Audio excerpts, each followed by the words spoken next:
ये कहानी शुरू होती है सन 1899 से।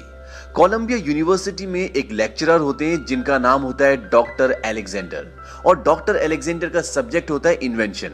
हालांकि डॉक्टर अलेक्जेंडर के पास करियर के बहुत बेहतरीन ऑप्शंस थे, लेकिन उन्हें रिसर्च से, इन्वेंशन से प्यार होता है और इसीलिए उन्होंने ये प्रोफेशन चुना होता है। डॉक्टर अलेक्जेंडर की एक मंगेतर भी होती है जिसका नाम होता है एमा, और वो एमा से बहुत प्यार करते हैं।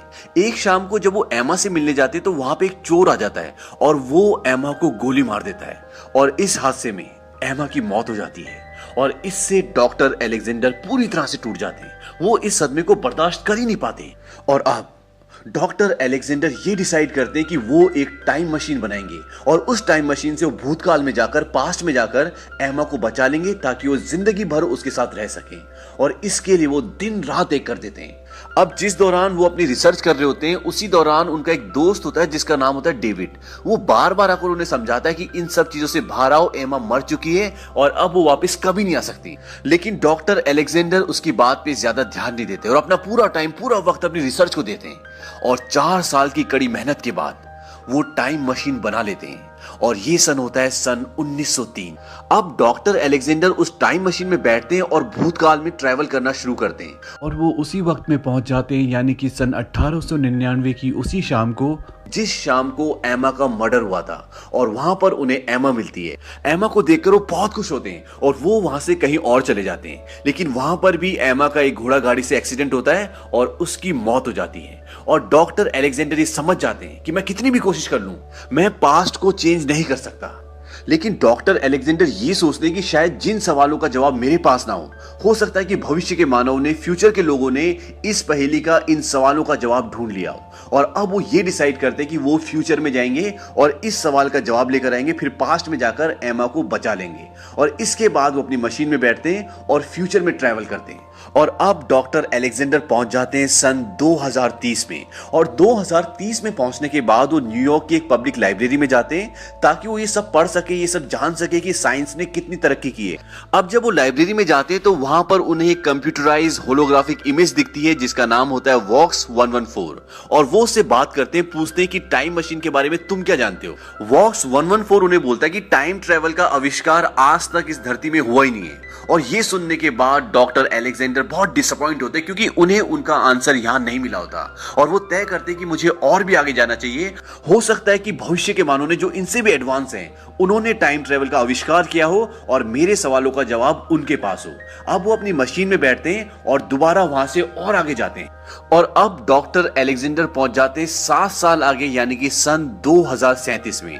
इस वक्त साइंस ने बहुत तरक्की कर ली है। इंसान चांद पर मानव बस्ती बसाने में कामयाब हो चुका है, लेकिन उन्हीं लोगों की वजह से चांद में अब दरार पड़ चुकी है, चांद टूट रहा है, चांद खराब हो रहा है और चांद पृथ्वी के बहुत नजदीक आ चुका है। और जिसकी वजह से पृथ्वी पर तूफान आते हैं, भूकंप आते हैं और अब पृथ्वी रहने लायक नहीं रही।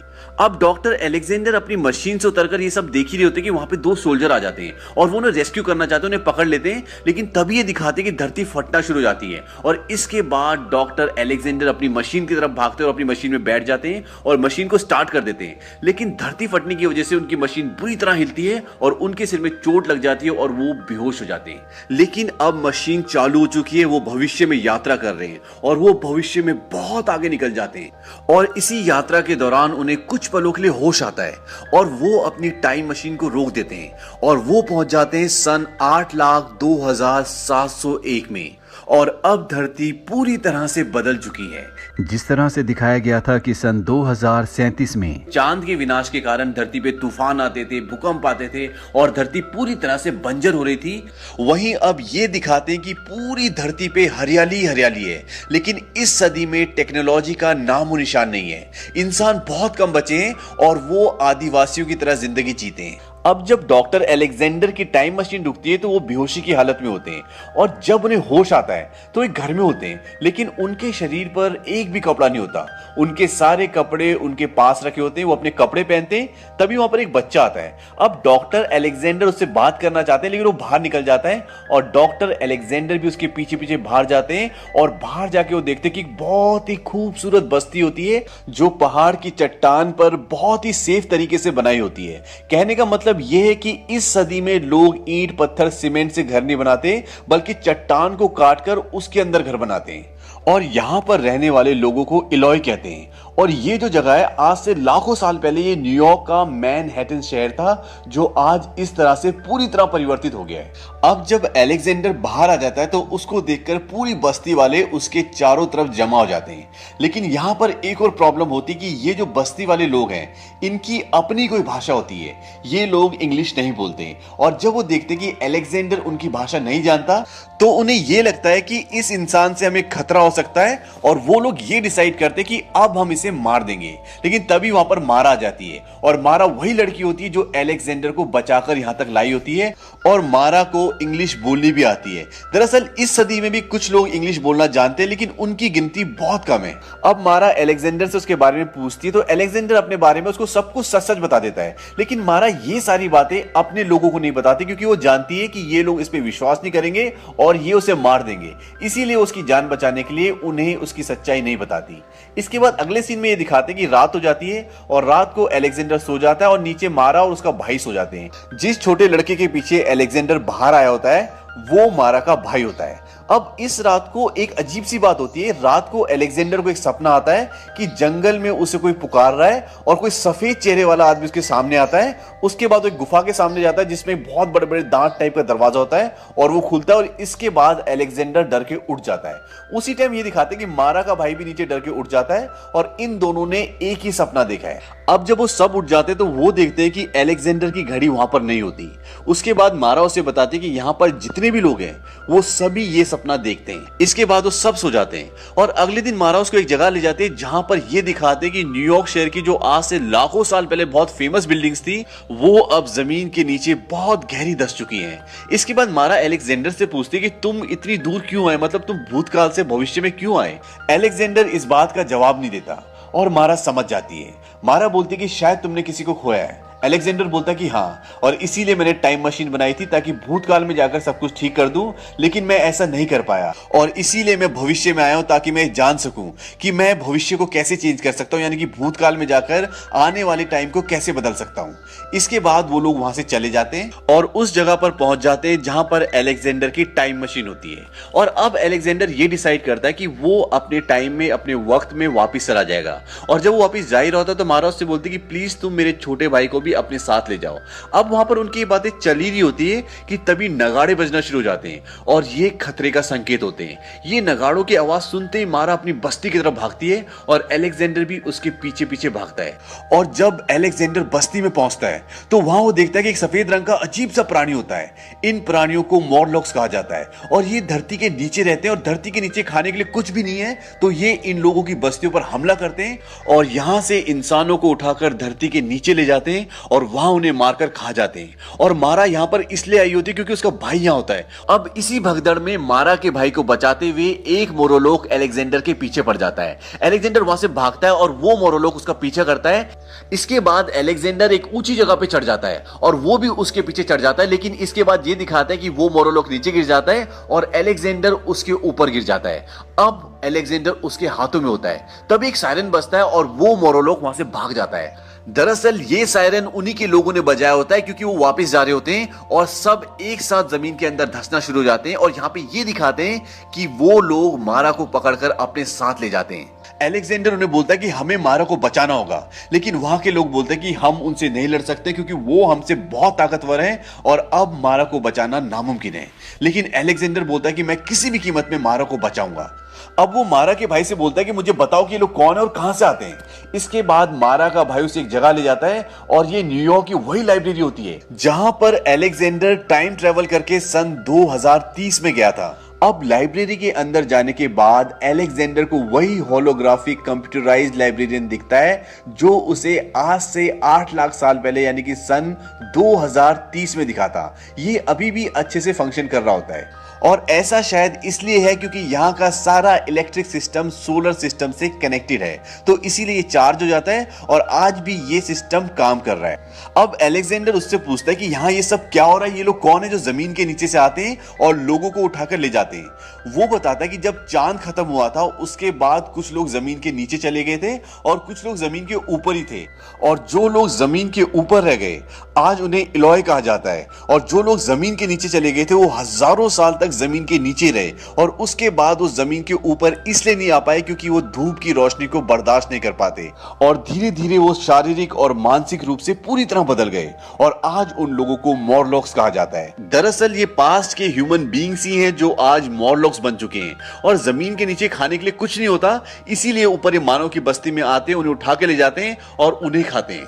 अब ये कंप्यूटराइज्ड लाइब्रेरियन उसे मॉरलॉक्स तक पहुंचने का रास्ता बताता है और जब वो जंगल के रास्ते वहां तक पहुंचता है तो देखता है कि वहां पर वही दांतों वाली गुफा होती है जो उसे सपने में आई होती है। अब वो मारा के भाई को बोलता है कि तुम यहां से वापस जाओ और मैं तुमसे वादा करता हूं कि मैं तुम्हारी बहन को वापस जरूर लेके आऊंगा। और इसके बाद वो उस गुफा के अंदर चला जाता है। अंदर जाने के बाद वो देखता है कि वहां पे कई सारे लोगों की हड्डियां, कंकाल, ये सब पड़ा होता है। यहाँ पर यह भी दिखाते हैं कि जमीन के अंदर बहुत सारी सुरंगें जो एक दूसरे से कनेक्टेड है और यहाँ पे बहुत बड़ी बड़ी मशीन्स भी चल रही हैं। दरअसल ये एग्जॉस्ट फैन होते हैं जिसके जरिए ये जमीन के नीचे हवा लेकर आते हैं और एक जगह ये भी दिखाते हैं कि बहुत सारे मॉरलॉक्स काम कर रहे होते हैं। इससे ये पता चलता है कि इनके अंदर अभी भी दिमाग है और ये टेक्नोलॉजी को यूज करते हैं। हालांकि इनकी टेक्नोलॉजी बहुत ही बेसिक किस्म की होती है। अब जब अलेक्जेंडर आगे बढ़ रहा होता है तो एक जगह गिर जाता है जहां पर पानी होता है और उसके गिरने से एक मॉरलॉक को पता चल जाता है कि यहां पर कोई है और जब वो वहां पर आता है तो देखता है कि वहां पे अलेक्जेंडर होता है और वो उसे पकड़कर एक जगह ले जाता है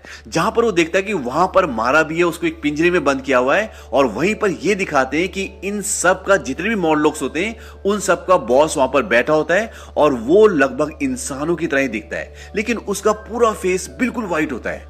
अब यहां पर मारा बिल्कुल शांत होती है, वो एक ही तरफ देख रही होती है और इसका रीजन ये होता है जो इन मॉरलॉक्स का बॉस होता है इसके अंदर बहुत सारी शक्तियां होती है और इसने मारा को अपने वश में किया होता है और इसके अंदर दूसरे लोगों के दिमाग को रीड करने की भी पावर होती है और वो अलेक्जेंडर को ये भी बताता है कि यहाँ पर जितने भी मॉरलॉक्स है उन्हें मैं अपने माइंड से कंट्रोल कर सकता हूँ। इसके बाद वो अलेक्जेंडर को बोलता है कि मुझे पता है कि तुम टाइम ट्रेवल के थ्रू यहाँ तक आए हो और तुम अब वापस चले जाओ और एक बात और याद रखो, तुम कितनी भी कोशिश कर लो तुम पास्ट में जाकर फ्यूचर को नहीं बदल सकते। अगर तुम ये सोचते हो कि तुम पास्ट में जाकर अपनी गर्लफ्रेंड को बचा लोगे और फ्यूचर में वो तुम्हारे साथ रहेगी तो ऐसा नहीं हो सकता। वो अलेक्जेंडर को बोलता है कि तुमने अपनी टाइम मशीन तभी बनाई जब तुम्हारी गर्लफ्रेंड मरी और अगर तुम उसे पास्ट में बचा लेते हो तो तुम अपनी टाइम मशीन बनाओगी नहीं और जब तुम्हारी टाइम मशीन बनी नहीं तो तुम पास्ट में पहुंचोगे कैसे। वो उसे ये समझाता है कि तुम पास्ट में तो जा सकते हो लेकिन पास्ट में कोई भी ऐसा काम नहीं कर सकते जिससे पूरा फ्यूचर चेंज हो जाए।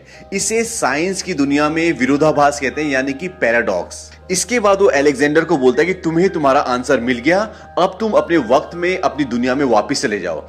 यहां पर ये दिखाते हैं कि अलेक्जेंडर की टाइम मशीन भी इसी के पास होती है। उसकी टाइम मशीन लिफ्ट से नीचे आती है और वो बोलता है कि अब तुम वापस अपने समय में जा सकते हो। अलेक्जेंडर अपनी मशीन में बैठ जाता है। तभी ये दिखाते हैं कि अलेक्जेंडर की वो घड़ी जो मारा के घर से गायब हो गई थी वो भी इसी आदमी के पास होती है। वो उसकी घड़ी वापस देने के लिए आता है, तब तक वो अपनी टाइम मशीन स्टार्ट कर चुका होता है और इसके बाद अलेक्जेंडर उसे टाइम मशीन के अंदर खींच लेता है और उन दोनों के बीच में लड़ाई शुरू हो जाती है। हालांकि अलेक्जेंडर उसके सामने टिक नहीं पाता क्योंकि वो बहुत स्ट्रांग होता है और वो अपना चाकू निकालता है और अलेक्जेंडर को मारने वाला होता है। तभी अलेक्जेंडर अपने आप को बचाने के लिए वहां पर एक मीटर होता है जिसमें एयर प्रेशर बनता है, वो उसको तोड़ देता है और उसकी पूरी एयर उसके मुंह पर जाकर गिरती है और अलेक्जेंडर उसे धक्का देकर मशीन से बाहर लटका देता है। अब वो अपने दोनों हाथों से अलेक्जेंडर का गला पकड़ लेता है और उसकी पूरी बॉडी मशीन के बाहर होती है। इसके बाद ये दिखाते हैं कि अलेक्जेंडर बड़ी मुश्किल से टाइम मशीन को फ्यूचर में भेजने के लिए ऑन कर देता है। अब जैसे ही टाइम मशीन फ्यूचर में आगे बढ़ने लगती है तो उसकी बॉडी जो बाहर होती है वो वक्त के साथ बूढ़ी होना शुरू हो जाती है और धीरे धीरे ये दिखाते हैं कि उसकी बॉडी कंकाल बनकर वहां से गायब हो गई, लेकिन उसके जो हाथ मशीन के अंदर होते हैं वो एज इट इज वैसे होते हैं। अब जब उसकी टाइम मशीन रुकती है तो वो सन 63,54,27,810 में पहुंच जाता है और वहां देखता है कि धरती पूरी तरह से बंजर हो चुकी है और चारों तरफ उसे मॉरलॉक्स की गुफाएं दिख रही होती है। वो समझ जाता है कि मॉरलॉक्स ने पूरी धरती पे कब्जा कर लिया है और इलोय सभ्यता का पूरी तरह से विनाश कर दिया है। अब अलेक्जेंडर को यह तो पता चल जाता है कि वो अपनी मंगेतर को पास में जाकर बचा नहीं सकता, लेकिन अगर मैं चाहूं तो मारा को बचा सकता हूं। इसके बाद वो अपनी टाइम मशीन में बैठता है, उसे स्टार्ट करता है और उसी वक्त में वापस आ जाता है जहां पर मारा को उन लोगों ने बंदी बना रखा है। अब वापस आने के बाद वो सबसे पहले मारा को छुड़ाता है। उसके बाद वो अपनी टाइम मशीन को स्टार्ट करता है और उसे फ्यूचर में जाने के लिए सेट कर देता है, लेकिन साथ ही वो अपनी घड़ी की चेन उसके गियर में फंसा देता है ताकि टाइम मशीन समय में आगे पीछे कहीं भी ना जा सके और उससे जो ब्लास्ट हो उससे सारे के सारे मॉरलॉक्स मर जाएं। अब वो दोनों भागते हैं और उनके पीछे बहुत सारे मोरलॉक्स होते हैं। तब ये दिखाते हैं कि एक दीवार से ऊपर जाने की कोशिश कर रहे होते हैं, कि बाहर निकलने की कोशिश कर रहे होते हैं, और उनके पीछे काफी सारे मोरलॉक्स उसी दीवार पर होते हैं। तभी उसकी टाइम मशीन में एक जोरदार ब्लास्ट होता है। अब क्योंकि ये सारी सुरंगें, सारी गुफाएं एक दूसरे से कनेक्टेड हैं, तो उस ब्लास्ट से एक लेजर की तरह एक लेयर पैदा होती है, और उस लेयर के आगे जितने भी मोरलॉक्स आते हैं सब के सब मर जाते हैं। और जैसी वो लेजर मारा और अलेक्जेंडर तक पहुंचने वाली होती है कि वो दोनों उस गुफा से बाहर निकल जाते हैं और अंदर सारे मोरलॉक्स खत्म हो जाते हैं। अब यहां पर यह दिखाते हैं कि अलेक्जेंडर ने फ्यूचर में जाकर यह देख लिया था कि मोरलॉक्स ने पूरी धरती पे कब्जा कर लिया है। इसका मतलब उन्होंने एलॉय लोगों को मार दिया है। लेकिन वो यहां पर वापस आकर सारे मोरलॉक्स को मार देता है और फ्यूचर को चेंज कर देता है। इसके आगे मूवी में ये दिखाते हैं कि अब अलेक्जेंडर की टाइम मशीन नहीं है, हालांकि वो बना भी सकता है, लेकिन वो ये डिसाइड करता है कि अब वो मारा के साथ इसी युग में रहेगा। और जो लाइब्रेरी में वॉक्स 114 नाम का रोबोट होता है, जो रोबोटिक इमेज होती है, वो वहां पर उस युग के बच्चों को पढ़ाने का काम उस रोबोट को देता है, यानी कि वो उस रोबोट को उन बच्चों का टीचर बना देता है। और यहां पर अब अलेक्जेंडर मारा के साथ खुश है और वो इस दुनिया को पूरी तरह से अपना चुका है। और वहीं दूसरी तरफ ये दिखाते हैं कि अलेक्जेंडर के वक्त में, यानी कि सन 1903 में, उसकी लैब में उसका दोस्त डेविड आता है। यहां से अलेक्जेंडर को गए हुए, यानी कि गायब हुए सिर्फ एक ही हफ्ता हुआ है। डेविड अलेक्जेंडर की मेड से बोलता है कि मैं अलेक्जेंडर के लिए बहुत खुश हूं, क्योंकि फाइनली उसे वो जगह मिल गई जहां पर वो खुश रह सकता है। और इसके बाद वो अपनी हैट उतारता है और फेंक देता है, यानी कि वो अलेक्जेंडर को ट्रिब्यूट देता है। और इसी के साथ ये मूवी खत्म हो जाती है।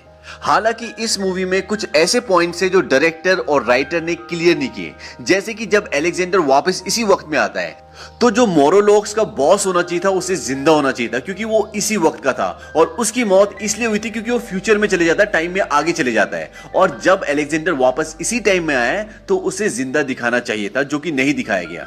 दूसरा पॉइंट ये कि अगर अलेक्जेंडर ने उनका फ्यूचर देख लिया था, इसका मतलब ये है कि उनका भी कोई पास्ट होगा, और वो वापस आके वो सारा चेंज कर देता है और फ्यूचर को बदल देता है। यानी कि यहां पर भी उसने टाइमलाइन के साथ छेड़खानी की है और पास्ट में आके चीजों को बदला है। अब इसके पीछे लॉजिक ये हो सकता है कि अलेक्जेंडर अपने फ्यूचर में जाकर किसी के भी पास्ट से छेड़खानी करके उसका फ्यूचर बदल सकता है, लेकिन अपने पास्ट में जाकर अपने फ्यूचर को नहीं बदल सकता। पर जो इसका फर्स्ट पॉइंट था, जहां पर अलेक्जेंडर टाइम में वापस आकर मारा को बचाता है, और उस टाइम में मोरलॉक्स के बॉस को जिंदा होना चाहिए था, क्योंकि वो उस टाइमलाइन में जिंदा था। लेकिन इस पॉइंट को मूवी में कहीं भी क्लियर नहीं किया गया। उम्मीद करते हैं कि ये कहानी आपको पसंद आई होगी।